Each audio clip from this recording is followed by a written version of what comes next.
Bismillah.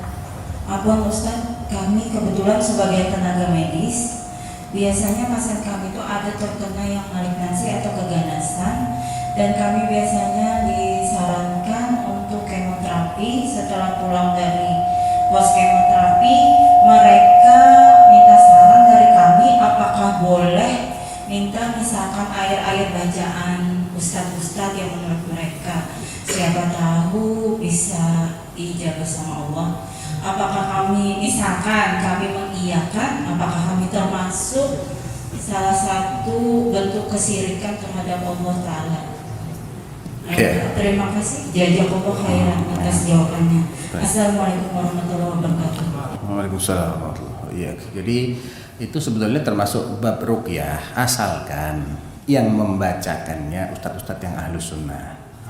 Jadi yang dibacakan adalah Al-Quran, doa-doa yang maksur yang diajarkan oleh Nabi. Itu bab termasuk ruqyah, itu ruqyah syar'iyah. Jadi membacakan ayat Al-Quran atau doa-doa seperti Allahumma adhibil ba'sa rabban nas washfi anta syafi la shifaa illa shifaan la yughadiru saqama bismillahi arqiq min kulli da'in yu'dhik Allahu yashfik bismillahi arqiq, dan seterusnya. Banyak ya doa-doa yang syar'i, ayat-ayat yang bisa dibacakan itu banyak.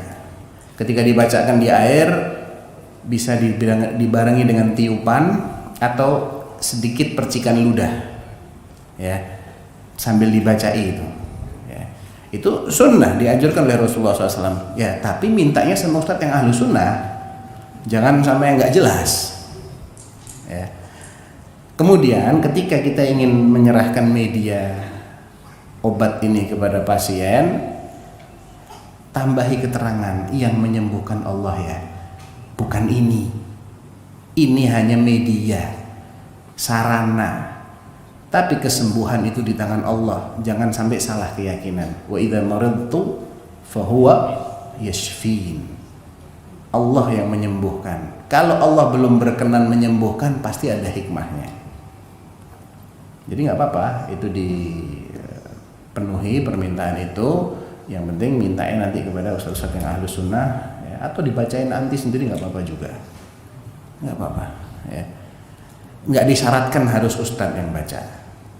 Seorang muslim, kami pernah suatu ketika saya masih kuliah itu, pas pelajaran syekh kami bawa mungkin satu jerigen, 1 literan gitu ya, isinya air zam-zam. Ketika itu jumlah kita ada 11 orang di kelas itu. Pas lagi program S2, syekhnya bilang ini ada orang sakit. Dia minta tolong di ruqyah, tolong antum giliran bacakan ke satu air ini. Ya, kita buka, gantian kita satu baca di situ. Ya. Bukan syekhnya yang baca, kita yang suruh baca kan. Ya, anak baca, nanti gantian teman anak. Ya, terus ada yang sambil ditiup-tiup, ada yang sambil dikasih percikan ludah. Karena ludahnya orang mukmin itu tidak najis. Ya. Jadi ini memang di luar apa yang mungkin dunia medis membahas. Malah diludahi akhirnya gimana sih? Nggak bisa dikiaskan ke situ. Ya sekarang bacaan Quran tuh coba ketemunya berapa perkara jadi obat. Dibaca-bacai kok sembuh. Allah yang menakdirkan kesembuhan berdasarkan takdir syar'i. Ada takdir kauni, obat-obat yang bisa dijelaskan sebab akibatnya secara ilmiah itu bagian dari takdir kauniyahnya Allah. Adapun obat-obat yang sifatnya syar'i seperti ini, ruqyah, itu bagian dari takdir syar'iyahnya Allah. Kalau kita nggak paham kok bisa sembuh, ya nggak ada masalah, kita nggak paham. Bukan berarti nggak ada ilmunya, ada ilmunya. Ya. Jadi intinya nggak harus orang tertentu, semua seorang mukmin yang anti kenal sebagai ikhwah yang baik agamanya minta membacakan Al-Fatihah. Ya, nanti datang kepada siapa, bisa ketemu ustadz. Kalau ustadznya pas longgar, tolong ustadz bacakan Al-Fatihah. Ditungguin di situ, jangan dikasih nanti lupa ustadznya, lupa diminum habis malahan. Ya, tunggu aja di situ. Bacakan Al-Fatihah, doakan. Ya. Setelah dapat, kasihkan kepada yang sakit itu, tapi diingatkan dia bahwa yang menyembuhkan itu Allah.